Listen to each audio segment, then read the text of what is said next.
I'm just trying to live.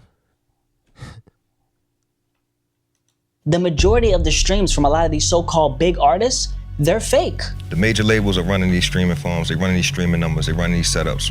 All right, we in a major industry, and that industry is ran by a machine. This the matrix. The numbers are simply bogus, and the incentive for the industry, the record labels, to continue doing this is simply too high. They're literally stealing money from other people. The idea is for those eyes to see what appears to be the success they're getting, and a percentage of those eyes then convert into actual listeners. They also, and you guys all... He a real one. Russ is a real one. He be telling the truth. know, anyone in the industry watching this, you know this guy, that company, I won't say the names, but they boost the streams and they boost the sales. People are falling for the illusion, thinking that the numbers are actually authentic. So why wouldn't they continue? It's so sad that music has come to this. When are people gonna wake up to the lies? And that's why fake streams is not only a sickness, but it's an epidemic in this generation.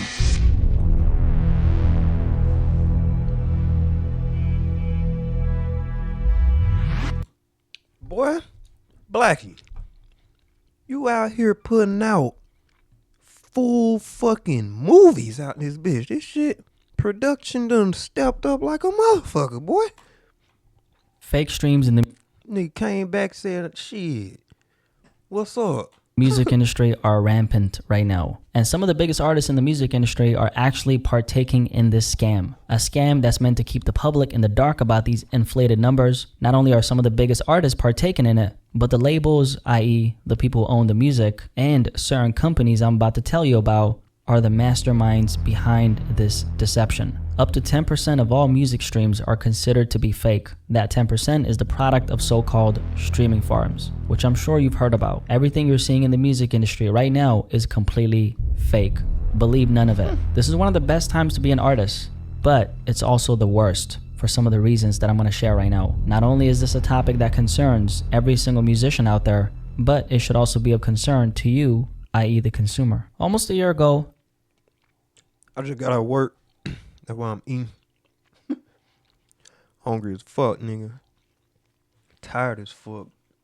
I released a video on how rappers are faking their streams. A video I made after this guy, Russ, decided to uncover what was happening behind closed doors. Russ, a 30-year-old rapper, singer, songwriter, producer, and engineer out of Atlanta, Georgia, who on paper is one of the most successful independent musicians in the rap game, went on a tirade against Billboard, the biggest conglomerate in the music industry, accusing them of removing his real album sales. The reason for why they did that is unknown. However, Russ was merely using this opportunity to uncover a bigger truth, the epidemic of...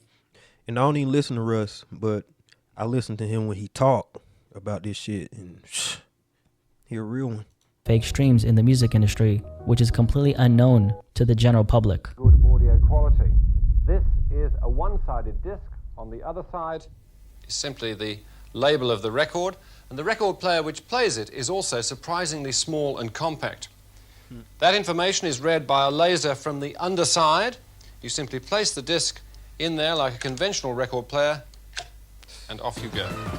Nostalgia. The traditional physical copy of an album is sadly dying, as the world has become so digitally dominated, and there's practically no real need to buy a physical copy anymore, aside from if you're one of the rare music enthusiasts who likes to collect vinyls or CDs in general. The business of music has adapted to this digital shift. Not only is it easier to promote your music digitally, it's also the smart thing to do financially, especially for the average musician who has a dream of making it in the business one day. The music industry has evolved with the times, and the only thing that sadly matters now is an artist's streams. With this shift taking place, there are a lot of negatives that have came with it. The biggest one being the monopoly it's created. Something a lot of artists are seeing the negatives of, especially the independent ones. There's only one company that's in control of the numbers that verifies the Billboard placements, and that is Billboard themselves. They own some of the biggest publications in the business, on top of the only analytics provider for the entire music industry. This is what the public is basing an artist's worth on now. Numbers that are controlled by a single entity.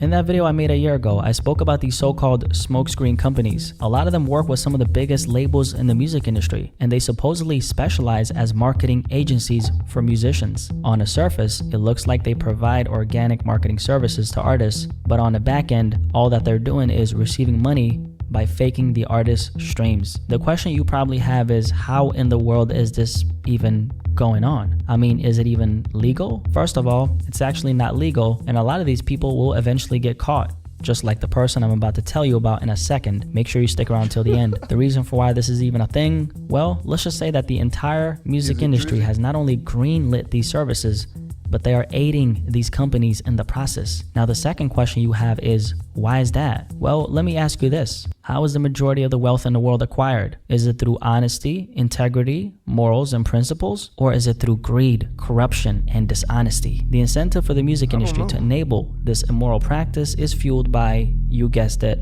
money. Music is not what it once used to be, and that's the sad truth. Although the shady side of the business has always been present, things have gotten way worse now, especially considering the advancement of technology, something the biggest corporations who own the music are fully taking advantage of. Now this will eventually have dire consequences, just like it did for a 53-year-old man from Denmark.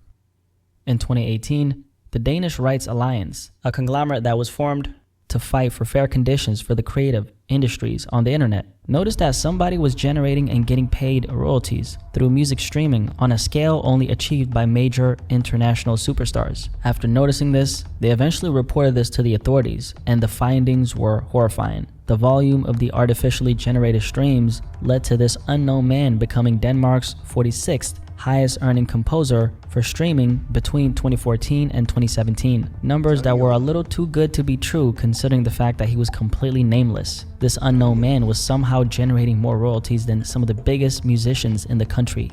Man, let that man get that money, whatever he doing. He was doing that shit. He was doing it. Shit. Turns out that this 53-year-old Danish man was a mastermind behind a streaming fraud scheme, one that allowed him to generate over 4.3 million Danish krones, which equals to over $650,000. The man profited from streams of 689 pieces of music across multiple distributors like Spotify and Apple Music. He also breached copyright on 37 of the tracks by editing versions of other musicians' work, changing their length, tempo, and publishing them under his own name. This all happened between the years of 2013 and 2016. After years of thorough investigation by the Danish authorities, the 53-year-old man from the Østjylland metropolitan area was sentenced on March 31st this year to 1 year and 6 months in prison. The charges included data fraud of a particular series nature and copyright infringement after having conducted stream manipulation of hundreds and thousands of dollars. The case was described as a cynical theft of revenue that should have gone to real artists and songwriters. And this is why you should never ever decide whether or not you're going to listen to an artist strictly based off of streams. There's a high probability they could be fake, and as a matter of fact, a lot of them are fraudulent. The same goes for these so-called social media agencies that help influencers market themselves and build a platform. It turns out that it's nothing but a ploy that involves buying fake followers. There's so much incentive in deceiving the average consumer when it comes to marketing in general. But when it comes to the music industry, the goal is for the deceit to bypass the distributing platforms so the fraudster could then get paid. Money that should have otherwise gone to the honest and hardworking musicians that have built a real community around their name, no matter how big or small it is. The real question still stands. Why would anyone go out of their way to inflate their numbers, knowing damn well those people are not even real? Well, this is when we get into psychology. The average consumer sees numbers attached to a product, and they assume those numbers are not only authentic, but that they hold more value than the rest. This is connected to the social phenomenon a lot of us know as social proof. Human beings often make choices about what to think and what to do based on the thoughts and actions of other people. To put it simply, we love following the herd. Social proof is a term that was coined in 1984 by Robert Cialdini. In his book titled Influence, Robert explains how when people are uncertain, they look towards the actions of other people's behavior to determine their own. Psychologically, there's something comforting about following the footsteps of others. It makes you feel like you're doing the right thing. And the music industry is using social proof to gain the trust of the average consumer by utilizing these fake streams. When people see that others are enjoying something, they'll at the very least give it a chance, which is the entire point of these bogus numbers. It makes the artists appear bigger than they actually are. So essentially what they're selling is an illusion and not records. One that comes with grave consequences. Inflated streams gives a false impression of an artist's popularity, which in return leads to an imbalance of people who don't deserve certain opportunities getting those opportunities, while the genuinely talented musician is spending their time creating with integrity. An entire system of fraudulent numbers are propped up by the music industry with the help of this mirage. It's a very unethical and deceptive market perception that doesn't do any good for the betterment of the art. The fan-driven musician is just not making as much noise as the industry-pushed ones, mainly because the latter has an entire machine promoting their brand by plastering their face all over the place. It's also scary but not so surprising how a lot of these record labels are the ones not only partaking in the scam, but they're the ones funding it. Because think about it, the better their artist looks to the public is the more money they make. They have a clear vested interest in seeing them succeed. Now what if this artist isn't succeeding? Well, there's two different options. The investment they made into this artist goes to waste. This is how a lot of musicians' careers end up dying, sadly. And then the second option is, what if we change the optics by helping them look better than they actually are? You do that by manipulating the lens in which the public is viewing them from. Suddenly you have an artist the market considered a has-been being praised by the public once again, all because the numbers attached to their name is now of significance. This is when the corporations make another push for their relevancy, and a whole lot of money gets dumped into the career of this artist. After all, they now have the numbers to back up the fake hype they've generated for them. Some of the biggest artists in the music industry have benefited from this. Another aspect of this epidemic is fake YouTube views. According to YouTube's engagement policy, the platform doesn't allow anything that artificially increases the number of views, likes, or comments, which is a little confusing because fake views have been a part of the YouTube platform for a while. In connection with the music industry, in 2013, Billboard started counting all official audio streams on YouTube towards the Hot 100 placements. 5 years later, in 2019, both visuals and audio data from YouTube started to count. And that was the beginning of the corporations having an incentive to manipulate the engagement so their artists could eventually make it on the Billboard charts. Back in 2022, Atlantic Records, one of the biggest labels in the music industry, got accused of buying fake views from multiple of the rappers on their roster. The rappers included Lil Uzi Vert, Roddy Ricch, Don Toliver, and A Boogie. Houston rapper and singer Don Toliver dropped a music video for the song Do It Right, and within a couple hours of the video being up, it had already amassed almost 8 million views and over 89,000 likes, on top of thousands and thousands of bot comments. Even artists who seemingly don't have to do it are in on the scam. The question is, how do you spot these inflated numbers? The truth is, aside from using a little bit of common sense, it's near impossible, unless the engagement is heavily I'm finna say somebody who I know, I hope they ain't faking. The Weeknd, when he drop, cause I be watching. That's one of my favorite artists. Man, when he drop, he don't in a few hours. Like, come on, Don Toliver knew, and he did that. The Weeknd ain't even doing that. He been out, and you know I'm gonna say it again. I hope he ain't faking his shit. So I don't know. He got a point right there. Don, I like Don music too, man. Damn, boy. Imbalanced, which only seems to be the case when amateurs purchase fake streams and bots to prop themselves up. 90% of the time, since it's done with so much delicacy and consideration for how it's going to appear to the public, the naked eye isn't able to spot manufactured streams. My philosophy regarding this might be a little extreme, but unless there's real life proof that an artist is packing out a venue of real people and they're able to sell hard tickets on tour consistently over time, I personally don't buy into any of the numbers that I see. I'm with you with that. And that might sound a little extreme, but think about it. We just don't know what's real anymore. Everything in the industry is fake. And he right. Just look at them shows. Look at them shows. You know who popping.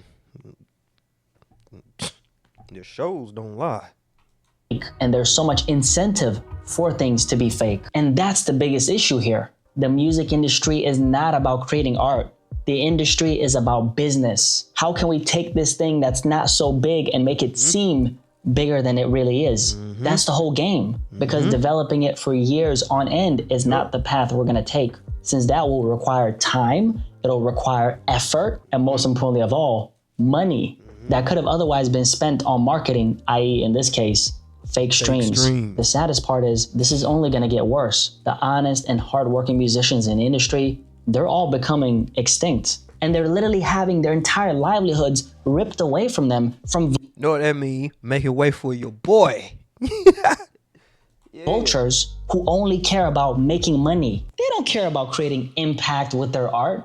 They're here to make money. Especially now with AI, which is an entire topic of its own. The industry is moving towards separating the art form of making music from real people as much as they possibly can. As long as they can keep on pulling in that dough, regardless of how unethical it may be, it's gonna continue. And until there's a major overhaul and the industry surgically tackles this issue with precision, intended to fill the gaps of manipulation that's currently taking place, absolutely nothing is gonna change. And the biggest reason for why I don't think this industry revamp, if you will, is gonna happen, like we spoke on earlier, they're all in on it. So this is an issue distributors like Spotify is gonna have to handle. But then again, how likely is it for that to happen? Because if you don't know, if you're not in on a little secret, which is, it's not a secret, it's public information, the major labels and the distributors are all in bed with each other. In 2021, it was revealed that Universal Music Group, the biggest music company in the entire world,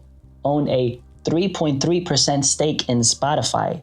And a lot of the other major labels have stakes as well. So this is an issue of an entire system that's created to manipulate the consumer. Because if you can convince the average listener to buy into the perception that's being sold, well, that benefits the entire infrastructure with more money. And that's the goal. All I'm gonna say is, don't believe the numbers because they're far from authentic. Anyway, the fake streams epidemic, if you made it this far, do yourself a favor and subscribe. And also like this video if you enjoyed it. Thank you for watching. Any thoughts on this topic? Because, you know, this is something that affects all of us. Artists, casual listeners, and everyone in between. Anyway, I'll catch you in the comment section below. But most importantly of all, I'll catch you on the next video. Peace.